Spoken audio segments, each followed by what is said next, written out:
Помним про важность фиксации. Всегда стараемся работать максимально чисто. Не надо бояться длинных хвостов. Кожу нужно иногда поуговаривать. Это нормально. Цвет нужно растягивать. И тогда будет максимально красиво.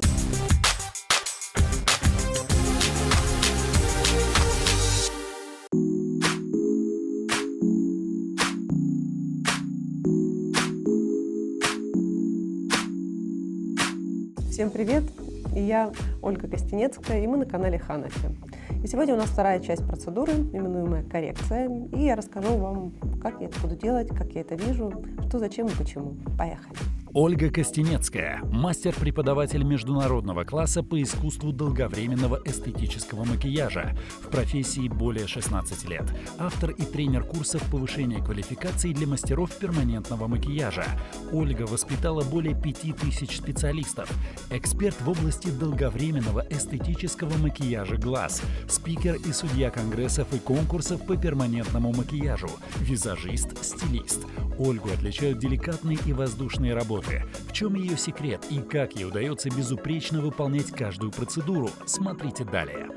Вторая часть процедуры выполняется не ранее, чем плюс-минус 1,5 месяца. Месяц – это мало. Интервал в месяц между первой и второй процедурой рассматривается только в том случае, если вашему клиенту 20 лет.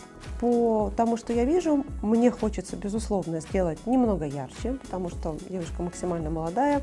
Мне, конечно же, хочется добавить немного тепла.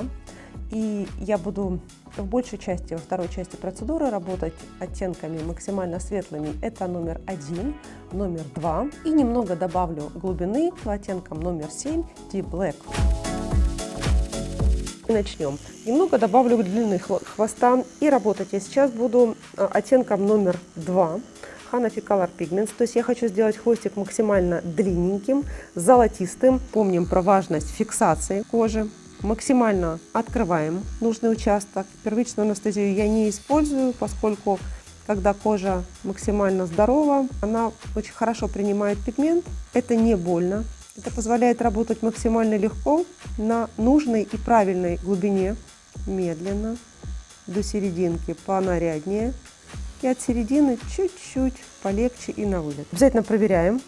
Посмотрели, проверили, все на месте. И только после этого можно продолжать работать с первым блоком. Первый блок у нас это такая незначительная диагональ в разбеге порядка 5-7 мм. Больше не нужно, потому что так удобно и физиологично руке двигаться. Отступила в чистую условно кожу и начинаю медленно наслаивать пигмент, проскальзывая по коже коротким, очень близко прилегающим друг к другу штрихом. Игла максимально находится под углом в 90 градусов. Шаг за шагом мы наслаиваем оттенок, мы его пилингуем очень-очень легко. Поднимаюсь до половины высоты.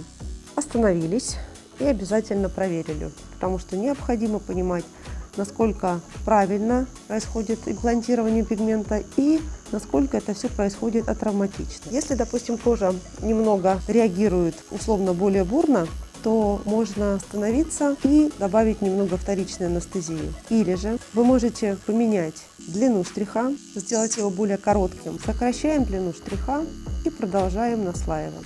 Штрих может быть от себя, в моем случае сейчас штрих на себя. Поднимаюсь каждый раз на примерно 2 точечки и втушевываю обратно штрих примерно на глубину порядка 80% от предыдущего.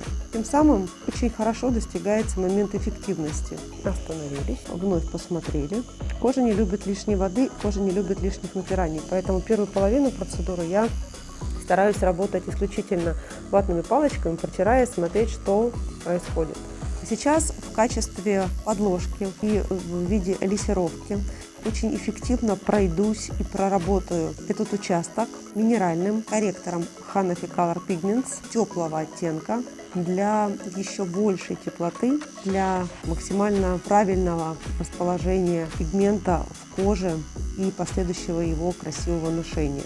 Немножечко опять прибежал в кавычках отек.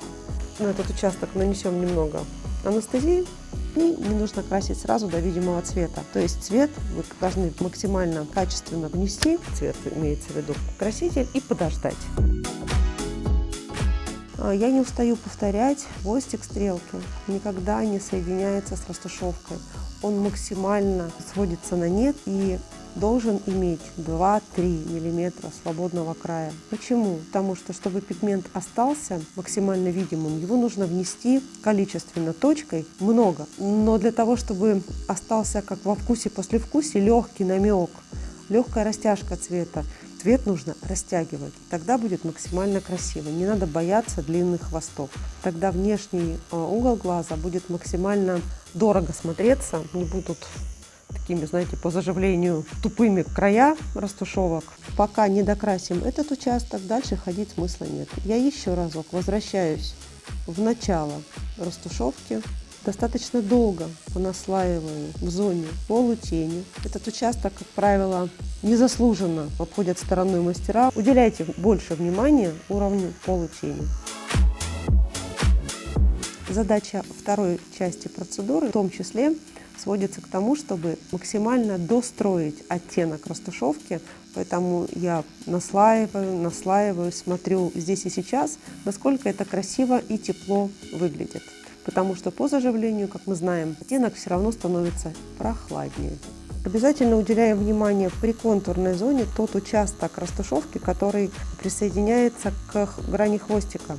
Он максимально должен быть наполнен, чтобы хвостик не читался отдельной полосочкой. Поэтому движения, закрепляющие на себя, мы создаем дополнительно насыщенность в виде сетки штрих диагональ, штрих в горизонте.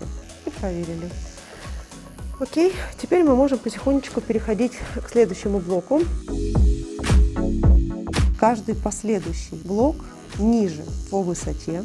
Переставляю пальцы, сохраняя максимальную натяжку. Работаю сейчас оттенком номер 2 из сета для глаз и бровей. Он максимально теплый, насыщенный, концентрированный, что позволяет, собственно, очень быстро получать нужный эффект. Немного поработаем и нанесем вторичную анестезию, нивелируем неприятные ощущения, немного успокоим кожу. Кожа, когда она не подвергается вторичному, третичному воздействию, когда вы возвращаетесь там, проходами так называемыми, да, то есть она все равно принимает пигмент хуже. И, соответственно, лишняя травма, меньшее количество пигмента вы получаете по заживлению. Поскольку кожа достаточно сосудистая, и по итогам работы, то, что я вижу, тот модуль, который я взяла для начала, это была острая заточка и тонкий диаметр 0,25. Еще эта текстура была местами достаточно травматична, но в моей картине мира. Поэтому, чтобы нивелировать вот эту вот травму, я заменила модуль на Ханафи диаметр 0,30 и заточку я взяла медиум, среднюю. Участок работы не более 5-7 мм, между пальцами расстояние не более сантиметра, фиксация кожи оптимальная. И возвращаюсь в самый видимый, самый важный, самый красивый участок. Это наш первый блок.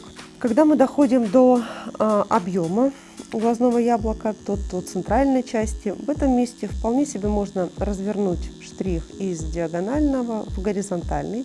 Почему? Потому что от этого участка мы уже пигмент не эффективно вносим, мы его просто растягиваем в кавычках до первых двух ресничек, тем самым поддерживая гармоничную форму растушевки.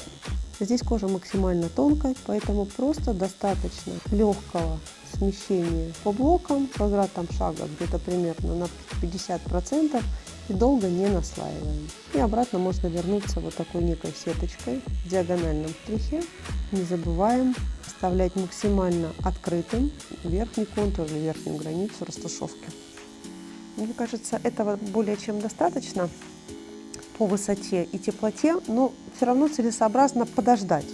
Поэтому пока я буду работать с валиком тарзальной пластинки, зоной межресничного пространства, мы подождем цвет, посмотрим, хватит ли нам, или, может быть, мы еще вернемся. Но перед тем, как я закончу работать с этой стороны теплым оттенком, мне хочется еще максимально растянуть верхнюю границу растушевки.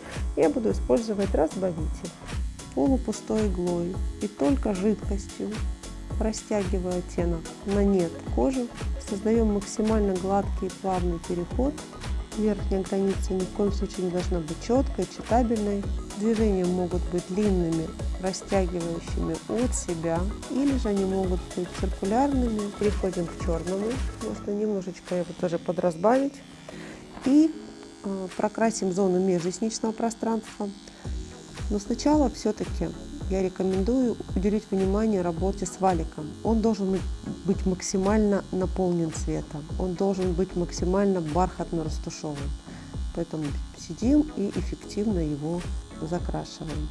Межресничка здесь не очень широкая, поэтому тут можно совместить два в одном.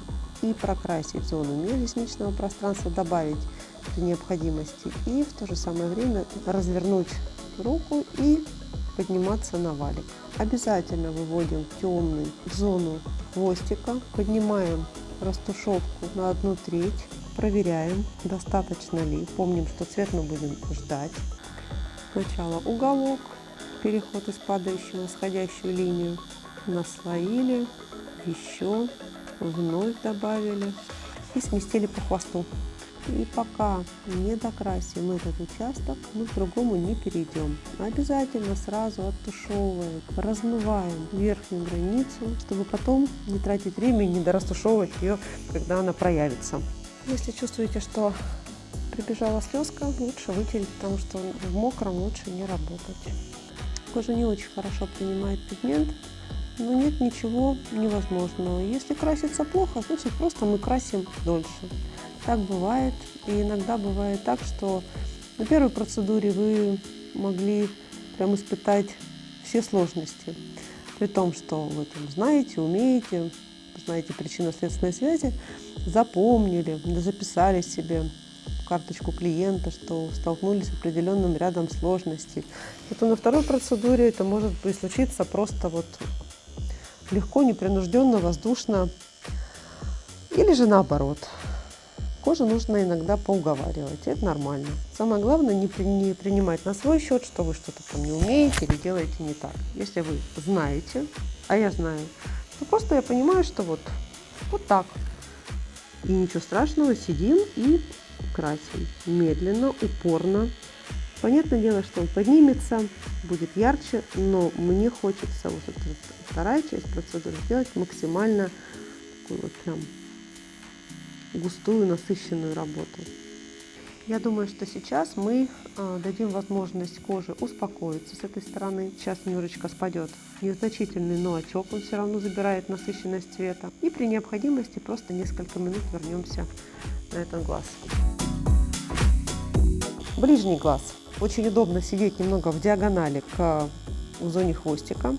И если с глазом, который мы окрашивали, с этой стороны протокол был к хвосту, здесь у нас этот же протокол сохраняется, только вариативность направления штриха должна быть такая, как вам удобно. Задача эффективно, красиво и ждать цвет с хорошей натяжкой. Все как обычно, правила одни и те же.